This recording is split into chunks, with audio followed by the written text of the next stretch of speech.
사랑하는 성도 여러분, 오늘도 활기찬 신앙생활을 위하여 여러분들에게 신앙에 도움이 되는 안내를 또 하고자 합니다. 오늘은 특별히 교회의 절기를 좀 설명해 드리고, 절기 가운데 특별히 우리가 지금 사순절을 살고 있는데 사순절에 대한 의미를 집중적으로 함께 전하고 나누는 그런 시간을 갖도록 하겠습니다. 기도하겠습니다.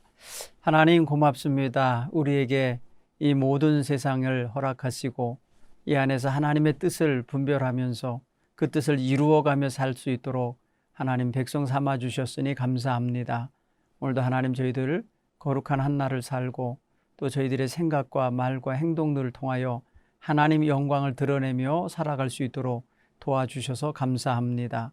특별히 하나님 이 절기를 통해서 저희들이 더욱더 하나님을 깊이 사랑하고 더 가까이 다가가고 더 온전히 그에 합당하게 헌신할 수 있는 믿음의 자세를 갖도록 저희들을 인도해 주옵소서. 오늘도 하나님께서 우리의 연약하고 부족한 걸 다 주님의 귀한 은총으로 채우시고 덮으시고 용서하시고 새롭게 해주시기 원하오며 예수님의 이름으로 기도합니다. 아멘. 사랑하는 성도 여러분, 교회에서 믿음 생활을 하는 가운데 전에 듣지 못했던 무슨 절 해갖고 절기 이야기를 여러분들이 접할 때가 많았을 텐데 1년 동안에 살아가는 동안에 교회는 교회력에 따라서 절기를 지키는 것이 지금의 교회들의 전통입니다. 기독교 전통에 처음 시작되는 절기는 우리가 성탄절을 맞기 전에 갖는 절기가 있어요. 대강절이라고 그러는데 주님께서 다시 오실 날을 고대하고 기다리는 그러한 절기임과 동시에 또 세상의 사람들이 메시아를 기다렸던 이 메시아를 대망하던 때를 생각하면서 지키는 대강절기가 있어요. 그거는 성탄절을 맞이하기 4주 전에 시작이 됩니다. 그래서 그 기간 동안에 우리는 사랑과 평강의 왕으로 오시는 예수님, 그 예수님을 바라보고 기다리는 그러한 절기가 됩니다. 그리고 그 안에서 우리는 소망과 기쁨을 가지고 살아가기도 하고 또 예수 그리스도의 나심을 사람들에게 전하고 알리는 그러한 삶도 살아가고 있습니다. 특별히 강조해야 될 것은 아마 주님 다시 오실 때에 주님 앞에 믿음 있는 자로 또 옳다 인정받는 자로 그리고 잘했다 충성된 자로 인정받는 그런 신앙인이 되고자 자기 자신을 잘 돌아보고 바로 세워가는 그러한 주님 맞이하는 절기가 되어야 될 것입니다. 그런 면에서 생각하면은 우리의 신앙생활의 최종적인 결과들이 점검되어지고 그 심판하실 주님이 다시 오실 때에 그분 앞에서 부끄럽지 않게 되기 원하는 마음을 가지고 지켜야 되기 때문에 자신의 신앙을 사실은 종말론적인 그런 신학적 입장에서 돌아보면서 신앙을 점검해야 되는 그러한 때이라는 것을 우리가 알아야 되겠습니다. 그 절기는 또 우리의 양력 달력으로 보면은 11월 말에서부터 성탄절 전까지이기 때문에 겨울이에요. 겨울이고 우리의 절기 생활로서 생각해보면 성탄절을 맞이하는 분위기 속에 가고 송년 분위기 속에서 보내게 돼요. 그러니까 한 해를 마무리하는 지점에서 우리가 이제 기독교 절기 대강절을 맞이하게 되기 때문에 어떻게 보면은 그때가 기독교 절기, 교회 절기로는 시작이에요. 한 해에 시작되어지는 절기이기 때문에 우리는 깨어있는 자세로 깨어서 정말 주인을 맞이할 종들처럼 허리에 띠를 띠고 등 밝히고 주인이 오시어서 문을 두드리면 속히 나가 열어드리고자 하는 그런 깨어있는 그런 준비된 자세로 우리가 지켜가는 때입니다. 그런 면에서 생각해보면 대강절기를 통해서 우리는 실제로 우리의 생활에는 연말이지만 우리 영적으로는 아주 깨어 있어야 될 아주 긴박한 그런 자세로 살아가야 되는 때라는 것을 우리가 꼭 이해할 수 있으면 좋겠습니다. 이때를 잘 지내면서 성탄절을 맞이하는 게 굉장히 기쁘죠. 그리고 그러면서 송구영신 예배도 드리고 신년도 맞이하는 이런 과정으로 넘어갈 때 정말 잘 준비된 사람들이 그러한 예수님 성탄을 맞이하고 그 다음에 새해를 맞이하여서 출발하는 모습이 되는 거죠. 그런 면에서 생각하면 대강절기는 아주 중요한 예수님의 계절이 시작되는 것을 의미하고 다시 오실 예수님 앞에서 우리를 점검하면서 새롭게 가는 그러한 의미가 있습니다. 대강절이 끝나면 바로 성탄절 12월 25일부터 이제 주연절이 오기까지가 성탄절기인데 이때는 정말 온 누리에 성탄의 기쁜 소식을 전해주면서 하나님이시면서 인간의 육신을 입고 오신 그리스도를 사람들에게 알게 해주고 전하는 절기입니다. 인카네이션이라고 해서 화육하셨다라고 표현하는 그 사건에 굉장히 중요한 의미를 부각시키고 선포하는 때인데 말씀이 육신이 되어 인간 속에 오셨다고 하는 그 사실 자체를 세상에 알리고 곧 메시아가 오시어서 세상의 모든 사람을 구원하시려고 하나님이 보내셨다라고 하는 이런 의미를 담아서 성탄절을 축하하고 기뻐하고 그렇게 메리 크리스마스 하면서 인사하는 것이 됩니다. 이 축하는 뭐의 의미가 또 담겨 있어야 하냐면 경배하는 의미가 담겨 있어야 돼요. 예수님의 탄생을 축하하는 마음 속에는 메시아를 맞이하는 왕 앞에 엎드린 신하의 모습이나 백성의 모습처럼 경배하는 자세로 우리가 맞이해야 되는 그런 자세입니다.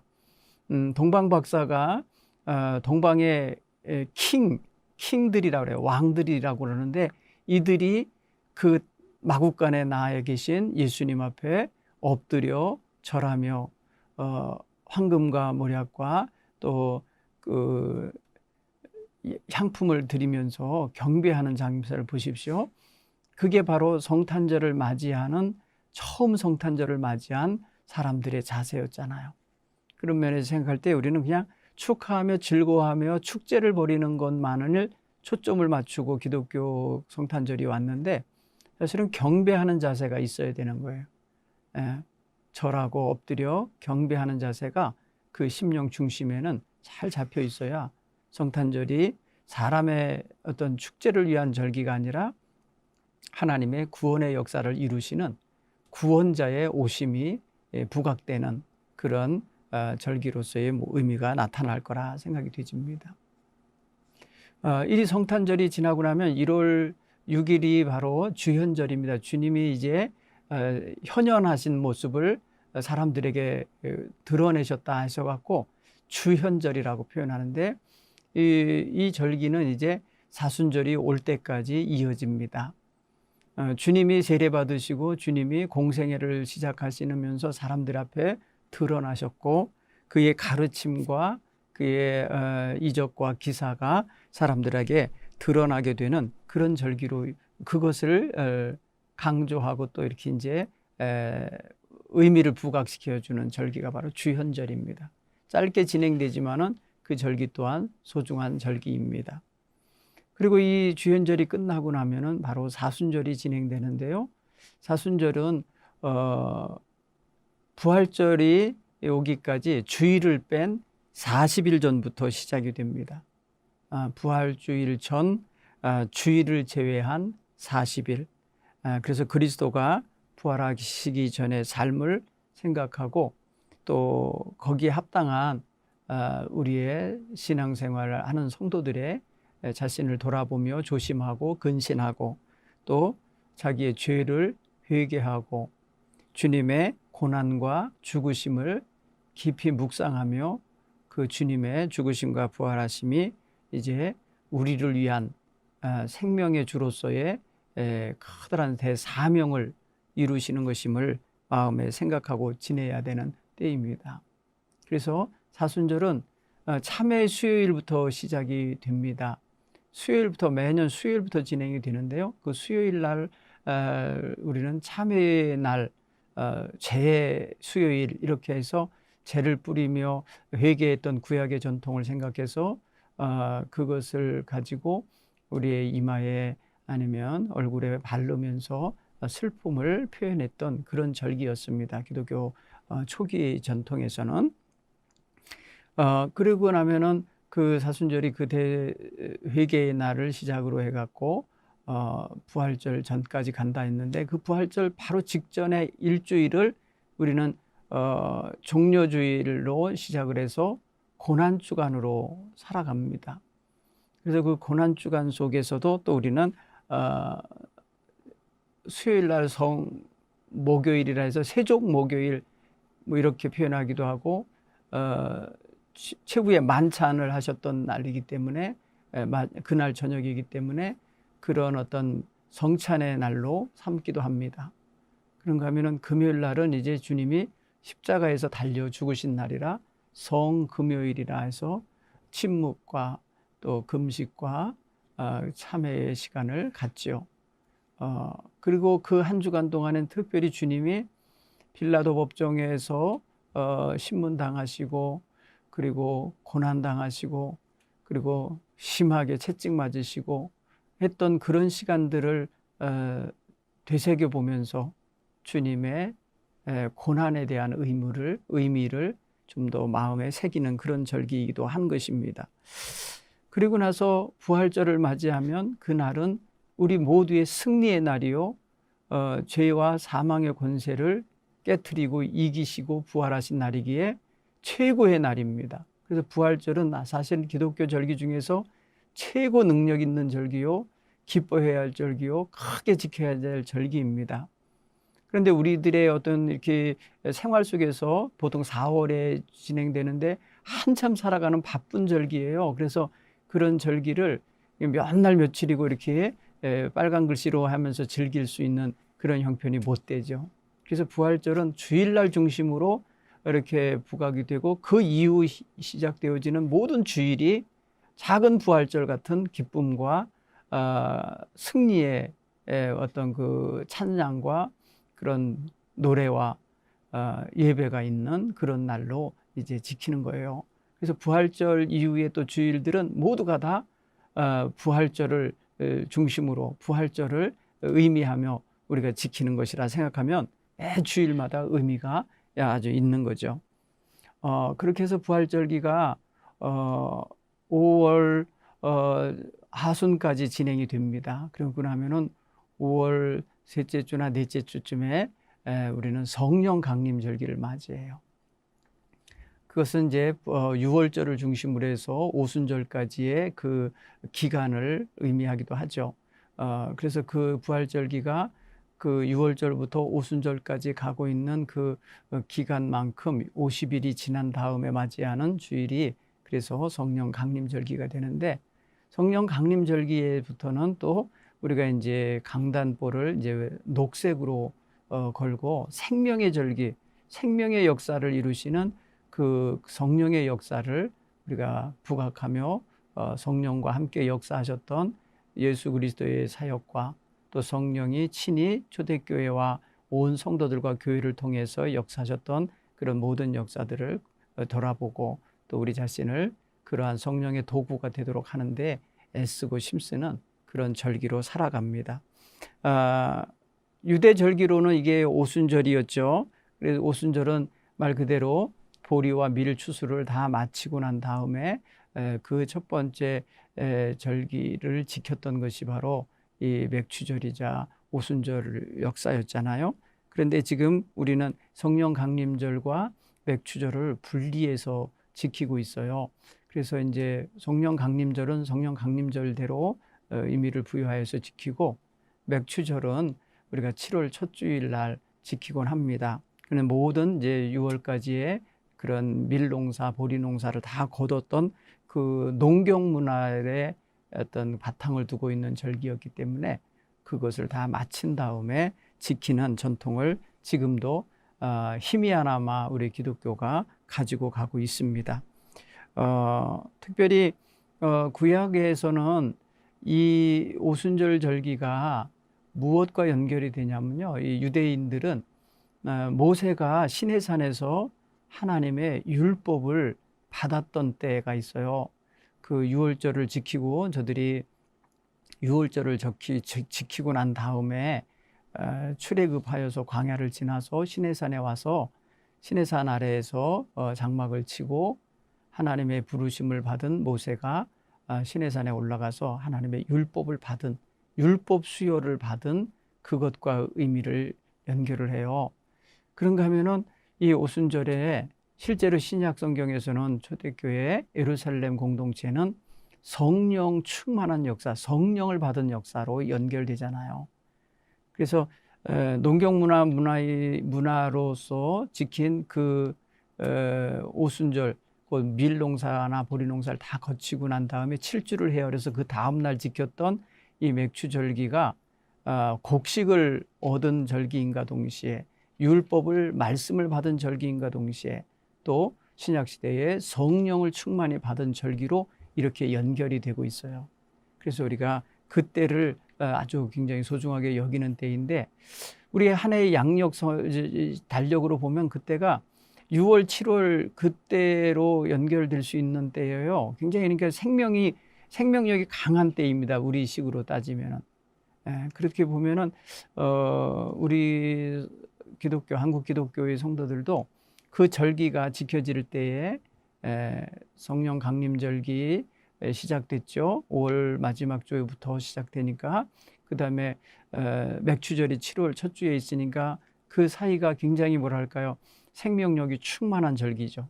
그때쯤 되면 정말 바깥에 우리 농촌에나 아니면 이렇게 과수원 같은 데 보면 모든 곡식이나 과수가 아주 왕성하게 자라는 생명력이 넘치는 절기가 되는 게 보일 겁니다. 그래서 이제 봄을 마치고 이제 여름으로 들어가는 그런 모습을 보게 되죠. 그런 면에서 우리가 지금도 생각해 볼 수 있는 그러한 생명의 역사가 넘치는 성령 강림절기를 우리가 살아갈 수 있습니다. 이렇게 성령 강림절기가 참 길게 진행이 됩니다. 그 사이에 이제 뭐 왕국절을 지키는 그런 교단도 있습니다만은 하나님의 왕국절기를 이제 지키는 교단도 있어요. 그런데 성령 강림절기라는 이름으로 다시 언제까지 이어지냐면은 추수감사절을 지날 때까지 옵니다. 거의 추수감사절이 성령 강림절기 끝부분에 있습니다. 제일 끝에. 그래서 이제 그렇게 보면은요, 그 절기까지 이어지는 동안에 우리 교회들은 성령 강림절에 합당한 그러한 활동과 그러한 설교 말씀과 또 여러 가지 신앙 활동들을 전개하고 살아가게 되는 거죠. 그리고 추수감사절, 유대절기로 말하면 그게 이제 연종에 지키는 초막절인데요. 그 초막절기가 그런 면에서 보면은 굉장히 풍성한 곡식을 거두고 과일을 거두고 1년의 삶을 총 마무리하고 정리하는 그런 절기로 이어지는 거죠. 그리고 이 추수감사절기가 지나자마자 이제 아까 서두에서 말한 대강절, 주님을 다시 맞이하는 주님의 계절, 그리스도의 계절로 다시 시작이 되는 거죠. 어떻게 보면은 이제 우리도 교회력으로 보면은 추수감사절기를 지키는 때, 그때가 한 해를 마무리하는 때와 같아요. 그리고 다시 대강절을 맞이하면서 교회력에 따라 또 새로운 시작이 이루어지는 절기 같아요.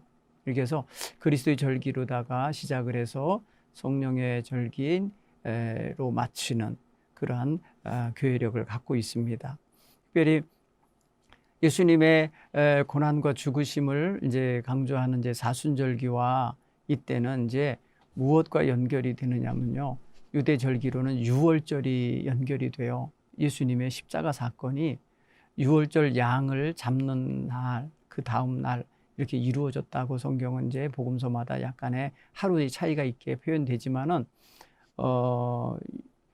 그 예수님의 죽으심과 구약 성경에서 말하는 유월절과 연결되는 때입니다. 예수님이 유월절 행사를 지키러 예루살렘에 가셨을 때 그때 체포가 되신 거고, 그리고 나서 그 절기 중에 십자가에 죽으심을 받으신 거예요. 그래서 어린 양, 세상 죄 지고 가시는 어린 양, 그 어린 양이 잡혀서 죽는 날, 그날이 예수님이 십자가에서 고난당하시며 죽으시는 날과 연결을 시키고 있어요. 그러니까 구약의 전통과 예수님의 신약의 전통이 그 유월절기 그때로 맞아서 이렇게 연결이 되고 있는데, 주님께서 십자가를 지시기까지 이제 제자들과 함께 걸어가셨던 시간들이 있잖아요. 갈릴리로부터 예루살렘까지 가시면서 내가 이제 예루살렘에 올라가면 이제 대제사장과 서기관들과 바리새인들에 의하여 잡혀서 고난을 당하고 죽임을 당하고 사흘 후에 다시 부활할 거다, 이런 이야기를 하시잖아요. 3번에 걸쳐서 그런 이야기를 그 오시는 길에서 하시는데, 그런 과정이 있던 기간, 그런 이 기간이 바로 오늘 우리가 지키는 사순절 기간 속에 들어있어요. 그렇기 때문에 우리는 사순절을 예수님께서 예루살렘을 향하여 걸어가셨던 그 기간들, 또 제자들이 그 기간 속에서 예수님을 따르면서 배우고 듣고 또 보고 했던 그 모든 것들을 우리도 같이 생각하면서 지내야 될 때이고요. 특별히 성도다운 모습을 갖추고자 노력하는 그런 절기도 되어야 됩니다. 특별히 사순절기에는 예수님의 고난과 죽으심 그리고 부활로 연결되어지는 기독교 신앙에 있어서 아주 중요한 요소들을 좀 더 심도 있게, 좀 더 집중해서 말씀도 듣고 성경 공부도 하고 또 개인적으로 기도하면서 묵상도 하면서 지내야 되는 때인 것은 분명합니다. 그래서 주님께서 세상에 오셔서 최종적으로 자신의 사역을 마무리해 가는 그런 기간에 들어있는 시간이 바로 우리가 지키는 사순절기 기간 속에 있다 생각하고, 그때 예수님이 하나님의 뜻을 깊이 생각하고 그 뜻을 위해서 자기를 복종시키고 완전히 내어주시는 자세를 가지신 것처럼 우리도 말과 행동과 또 마음에 품는 생각이나 감정 같은 것들을 다스려서 하나님의 뜻을 이루려는 데에 내어드리는 그런 헌신이 결단되어지고 바로 세워지는 그런 기간으로 사용하는 것이 사순절기에 살아가는 성도들이 가져야 할 자세라 믿습니다. 이 사순절기를 그래서 신앙생활로 잘 하다 보면요, 외적으로 나타나는 삶의 모습도 그리고 내적으로 채워지는 그런 영적인 자세도 새로워질 수 있습니다. 그래서 저는 가끔 이 사순절기를 표현할 때 농부들이 한 해의 농사를 짓는 그 봄철의 가장 중요한 기간과 같다고 저는 표현할 때가 있는데요. 왜 그러냐 하면은 그때 좋은 씨를 준비해서 또 뿌릴 준비를 하고 또 땅을 그 굳어 있는 땅을 일궈서 기경을 해서 거름을 넣어 가지고 지력을 높여 놓고 그리고 씨를 뿌리고 새싹이 나면 돌보는 이런 기간이 바로 봄이잖아요.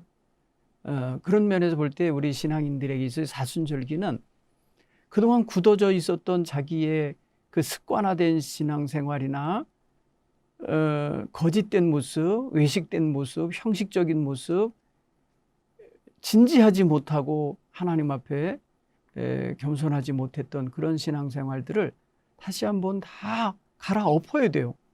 갈아엎고 굳은 흙들을 깨트려서 고운 흙이 되어서 씨를 뿌리게 만들듯이 우리 심령이 정말 하나님의 말씀 앞에서 십자가 보혈의 공로 앞에서 촉촉히 젖어지고 부서지고 깨지고, 그래서 하나님의 말씀이 어떤 말씀이 심어져도 싹이 나고 잎이 나고 자라나서 열매를 맺는 그런 토양을 준비하는 마음을 옥토로 만드는 그런 사순절기가 되어야 된다. 이전에 살았던 삶의 습관을 끊어내고 새로운 삶의 자세를 가지고 하나님 앞에 결단하고 서는 그런 기간이 되어야 한다고 봅니다. 그리고 이 사순절기 살아가는 동안에도 생활도 조심하고 죄 짓고 다니던 생활 끊고 악한 말 하던 입술에서 정말 하나님을 찬양하는 말과 또 사람들에게 축복하는 말과 사람들의 영혼들을 위해 기도해 주는 기도의 말들이 나오는 거듭난 입술들이 되고, 사람은 속에 있는 것을 겉으로 드러낼 수밖에 없다고 하시는데 쌓아놓은 것대로 나오는데 선을 많이 쌓는 기간이 되어야 돼요. 신앙인들이 정말 주를 닮아서 주님의 마음을 품고 주님의 마음처럼 속에 선한 것들을 많이 가지고 계셔야 평소에 살면서 그것이 입으로 쏟아져 나오지 않겠어요. 악한 자는 그 쌓은 악에서 악을 내고 선한 자는 그 마음에 쌓은 선한 것에서 선한 것을 내놓는다고 예수님 말씀하셨잖아요. 그러므로 이 사순절기에는 자기 심령 깊은 곳까지 들여다보는 시간이 되어야 돼요. 내가 너무나도 쉽게 죄를 짓고 너무나도 쉽게 악과 물들고 너무나도 쉽게 그리스도인다운 모습을 잃어버리고 있었다면 그런 것들이 왜 그런지를 점검해야 돼요. 철저히 주님 앞에 깨지고 부서지면서 새로 지음받는 그런 기간이 되어야 되겠다. 그리고 온 마음과 진심으로 하나님을 깊이 생각하고 하나님의 뜻을 깊이 되새기는 이런 자세를 가지고 하나님의 뜻에 자기를 맞추는 자세, 거기에 조정해 가고 거기에 자신을 어울리도록 그 하나님의 자녀다운 모습으로 갖춰가는 그런 자세를 갖게 되면 좋겠어요. 그리고 이런 기간에는 다른 사람을 돕고 사랑을 실천하고 헌신하고 예수님의 가르침을 몸으로 실천해가는 그런 기간이 되어야겠다. 어떤 면에서는 굉장히 중요한 신앙 실천 훈련의 기간이기도 한 것이죠. 우리가 그런 면에 있어서 우리 자신을 조금 더 주님 앞에 바로 세워가는 그런 기간으로 삼으셨으면 좋겠다랍니다. 그죠? 여러분, 사순절은 그런 면에 있어서 우리에게 신앙인들의 신앙 농사의 봄철, 봄이다 생각하고 그 봄에 맞는 신앙 생활을 잘 해야 되겠다.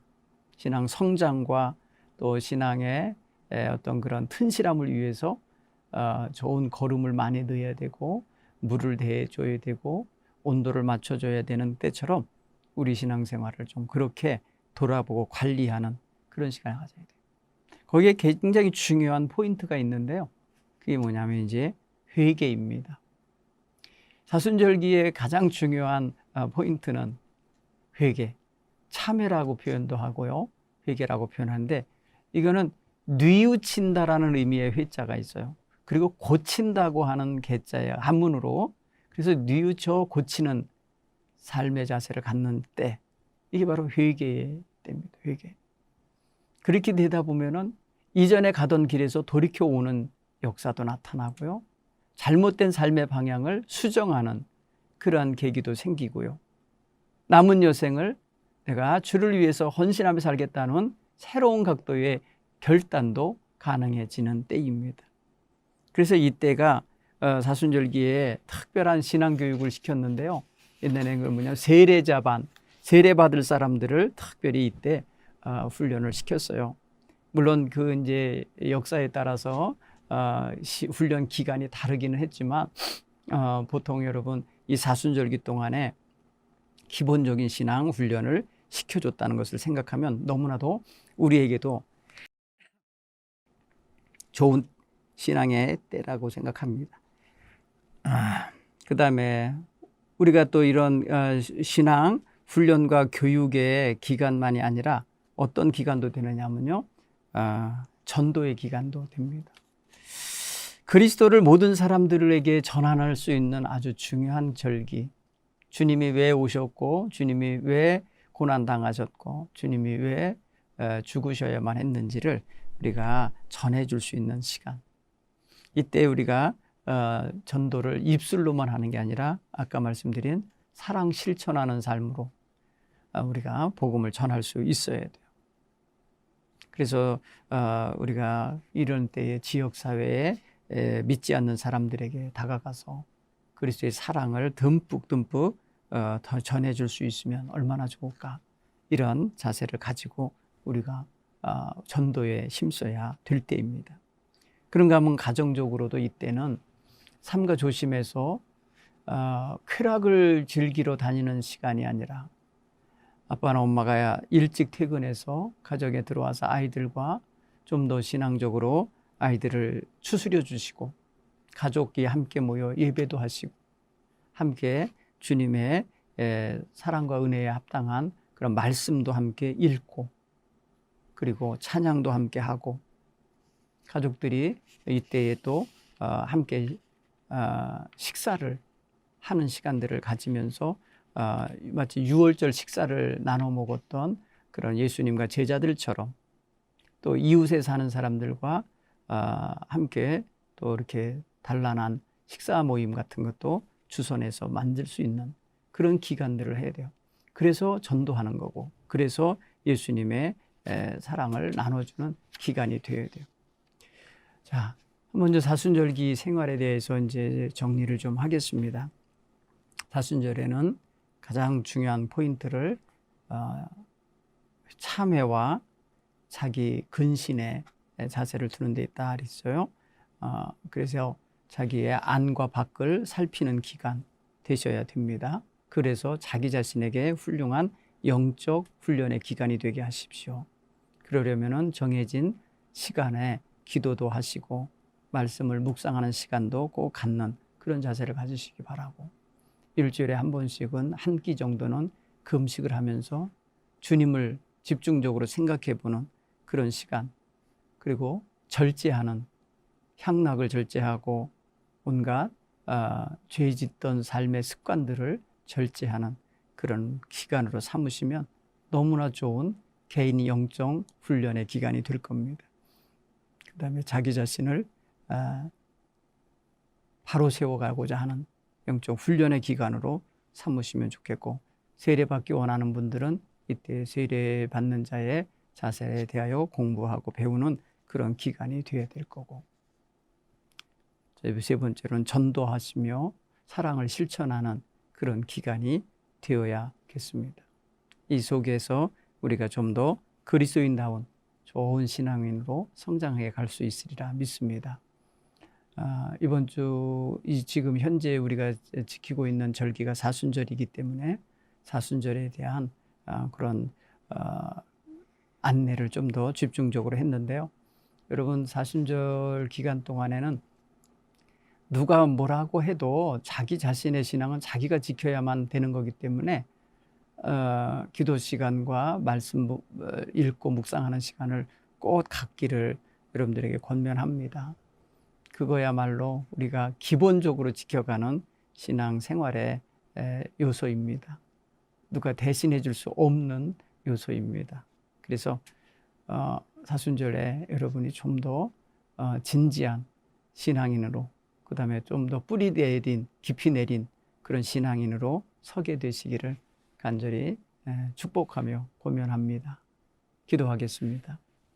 하나님, 고맙습니다. 사순절을 맞이하여 살아가고 있는 우리 성도들에게 하나님께서 만나주시고 또 그 가는 길을 인도해 주시고 그 살아가야 될 삶에 대하여 바르게 깨닫도록 도와주옵소서. 사순절기를 살면서 우리 주 예수 그리스도의 십자가의 은혜, 그 고난의 의미, 그리고 우리를 위해서 내주신 그 생명의 가치를 하나님 깨닫게 하셔서 우리 또한 그에 합당한 헌신과 또 우리의 모든 삶을 내어드리는 그런 은혜로운 삶을 결단하고 살아내게 하여 주옵소서. 이전에 가졌던 모든 허물된 거 용서해 주시고 죄악 가운데 머물면서도 깨닫지 못했던 이 무지함을 하나님 깨우쳐 주시고 주님의 은혜 안에 더 깊이 들어가 새로워지고 온전해지게 하여 주옵소서. 우리 구주 예수님 이름으로 기도하옵나이다. 아멘.